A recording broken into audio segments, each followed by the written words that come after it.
네, 자, 우리 시장 정리를 좀 해보도록 하겠습니다. 제가 앞서서 모두에 말씀을 드렸듯이 대형주들이 외국인 매도가 조금이라도 주니까 반등을 하기 시작을 하네요. IT, 최근에 좀 못 올랐던 민감주들을 중심으로 상승세가 일어나고 있는데 이런 상승세가 좀 지속될 것으로 보이나요? 일단 코스피는 이번 주 가장 큰 이슈는 11일과 13일 날 예정된 앨런 의장의 발언이 있겠죠. 일단 어느 정도 왜 이게 중요하냐면은 어느 정도 발언에 따라서 어떻게 테이퍼링에 대한 어떤 기준점이 될 수 있는 부분이기 때문에 어떠한 말을 할지 그리고 미국 경제에 대한 어떤 진단을 내릴지가 중요하기 때문에 이러한 부분이 중요한 것으로 판단이 되고 있습니다. 그리고 이제 돌아오는 12일 날 중국의 무역 수지와 함께 이번 주 목요일 날 한국의 옵션 만기가 금융통화위원회가 있는데요. 금리는 현재 지금 금리 동결로 예상이 되어지고 있는 상황이고 옵션 쪽에서는 일단 매도위가 지금 전망이 되고 있는 상황이지만 일단은 여러 가지 제반적인 사항을 다시 한번 판단해 봐야 될 부분인 것 같습니다. 잠시 화면을 보시면서 말씀을 드리도록 하겠습니다. 지난주 2월 4일 날 방송에 나와서 제가 말씀드렸던 부분이 선물 시장에서 한 거의 1조 원 가까이 매도가 나왔을 때는 단기적으로 반등이 나왔다라고 말씀을 드렸습니다. 다행히 그때 이후로 반등이 나왔었던 부분인데요. 그렇지만 제가 앞서 말씀드린 것처럼 지금 기관 쪽 수급에서 지금 어느 정도 다시 규모가 조금씩 줄어들고 있다라는 점에서 조금은 제한적인 상승이 기대되고 있다. 잠입빅적으로 이 상황에서 바로 2,000포인트를 가거나 그렇기보다는 한 1,950선 가까이는 가겠지만은 거기서 다시 빠질 가능성도 있다라고 이렇게 보시면 좋을 것 같습니다. 이런 상황에서 경기 민감주 삼성전자가 오늘 반등 나왔지만 어떤 삼성전자의 상승 모멘텀이 있어서 간 게 아니라 그냥 한국 시장에 대한 외국인의 투자 비중 늘리기 이런 관점으로 저는 접근이 판단이 되어지고 있는 상황이기 때문에 오늘 이번 주 같은 경우에는 단기적으로 대형주가 반등이 나올 수도 있겠지만은 박근혜 정부의 2년 차까지 감안을 했을 때 그리고 박근혜가 추진하고 박근혜 정부가 추진하고 있는 게 내수에 따른 그런 부분이기 때문에 중소형 업종과 중소형 종목에 대해서는 꾸준하게 관심을 가지시는 게 좋을 것 같습니다. 네. 중소형주들의 움직임을 계속해서 지켜봐야 된다. 언제 또 이런 흐름이 바뀔지 모르기 때문에 그렇게 얘기를 해주셨는데요.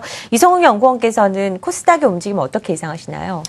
네, 코스닥 같은 경우는 다른 좀 수급적인 면에서 봤을 때는 코스피에 비해서는 그렇게 나빠 보지 않다라고 볼 수 있겠습니다. 지금 코스피 종목들, 화학이나 아니면 조선, IT 대부분의 이런 경기 민감주들의 1분기 실적, 그리고 4분기 실적의 실망과 함께 1분기 실적에 대해서도 물음표를 달고 있는 상황에서 지금 같은 경우에 특히 기관 쪽에서는 코스닥 종목들을 중심적으로 좀 더 관심을 좀 갖고 있는 것으로 좀 판단이 되고 있고요. 역시 코스닥 안에서도 역시 개별 종목 장세라고 볼 수 있겠습니다. 지금 현재 같은 경우에도 IT주들, 삼성전기나 LG디스플레이의 실적에 대한 부분이 좀 실망감이 작용하면서 IT 중소형들은 굉장히 상승폭이 제한되어 있다고 볼 수 있겠지만 역시 흐름도 좋고 국민님을 담는 종목들은 제약바이오나 이런 내수 종목 쪽 위주로 지금 편입을 굉장히 많이 하고 있다고 볼 수 있겠습니다. 그렇기 때문에 제가 봤을 때도 역시 어떤 예측을 하면서 들어가는 것보다도 가장 많이 담는 종목 그리고 시장에서 가장 강한 종목들을 우선시해서 좀 보는 전략이 가장 좋다라고 볼 수 있겠고요. 그렇기 때문에 민감주보다도 한 발짝 더 수급이 더 들어가 있는 그런 제약이나 바이오, 내수 업종들을 다시 한번 살펴보는 게 좋지 않을까 라는 생각이 듭니다. 네. 질문을 하나씩 조금 더 드리도록 하겠습니다. 오늘 같은 경우에는 실적들 발표됐는데요. 워낙에 기대하는 바가 없으니까 크게 움직이지 않았던 것 같습니다. OCI 같은 경우에도 실적 좋지 않을 것으로 얘기했는데도 오늘 크게 빠지지 않았고요. 이렇게 이익 추정치가 하향되고 기대치가 낮아지는 게 어떤 의미가 있는지 굉장히 궁금하고요. 4분기 실적 시즌 이제 중소형주로 가면서 마무리가 될 것으로 예상이 되고 있는데요. 앞으로 만약에 실적 모멘텀이라고 하긴 좀 그렇죠. 실적에 대한 이슈를 좀 벗어나게 되면 저희가 어떤 부분에 좀 포커스를 맞춰야 된다고 생각하시나요? 일단은 이익 추정치 자체가 지금 꾸준하게 하향 조정되고 있습니다. 일단 4분기 어닝 시즌을 맞이해서 이익 추정치는 하향 조정됐고 오히려 이제 2014년 1분기 실적에 대해서도 오히려 대형주는 어닝 추정치 자체가 이제 좀 하향 조정되고 있는 그런 상황입니다. 그렇기 때문에 한국 시장에 대해서는 어느 정도 지금 실적이 대형주가 안 되고 있는 상황이기 때문에 그나마 성장 스토리가 그려지고 있는 중소형주에 대해서 관심을 갖자라고 말씀드리는 이유 중에 하나가 그 부분이고요. 그리고 과거 정권에서도 어느 정도 중소형 관련해서는 2년차 정도에서는 어느 정도 중소형주 관련해서 각종 예상과 그리고 이제 집행되는 그런 계획들이 나오기 때문에 그러한 부분까지 감안을 한다면 오히려 성장에 대한 어떤 스토리가 그려지는 중소형주가 더 갈 것이라고 판단이 되고 있습니다.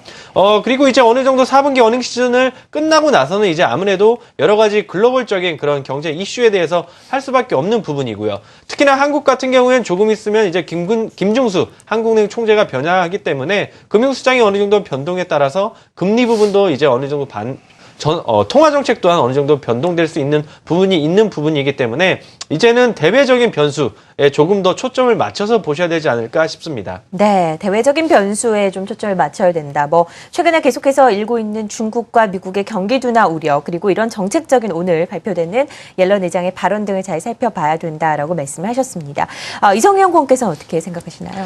네, 우선 실적 추정이 분기마다 계속적으로 낮아지는 부분은 매 분기, 이번에 뭐 1분기뿐만 아니라 그 전에 작년 4분기, 3분기 계속적으로 반복되고 있다고 볼 수 있겠습니다.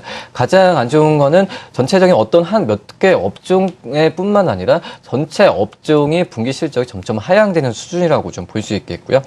이렇게 실적에 대한 추정치가 점점 낮아지게 된다고 한다면은, 종목별로 봤을 때도 투자나 이런 부분에 있어서 일회성 비용이 굉장히 많이 나가는 종목들은 일단 배제하는 부분이 좋다라고 좀 볼 수 있겠고, 가장 크게 뭐 2분기나 3분기 실적이 더 플러스 알파가 된다라고 하는 부분에 있어서는 어떤 부분에 있어서 사업 구조, 특히 환율이나 그런 다른 부분에서 외부 변수가 많이 뺀 리스크가 없는 종목이나 업종 쪽으로 다시 한번 선별을 해야 된다고 볼 수 있겠습니다.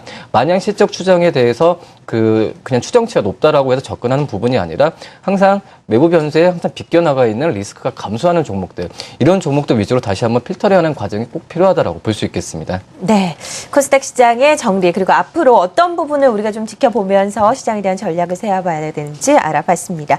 동양증권 골드목동지점 고윤기 연구원, KTB투자증권 금융PB영업부 이성웅 연구원 함께했습니다. 고맙습니다.